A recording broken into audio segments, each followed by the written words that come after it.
Breastfeeding is a beautiful journey, but it can come with challenges. A manual breast pump is a practical tool for mothers who want to express milk efficiently and conveniently. This guide will walk beginners through the basics of using a manual breast pump. 1. Assemble the pump. Ensure all parts are clean and dry. Follow the manufacturer's instructions to correctly assemble the pump. 2.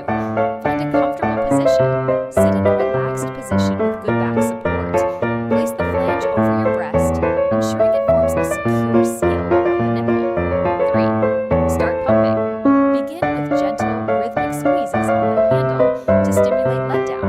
Gradually increase the pressure as you feel comfortable.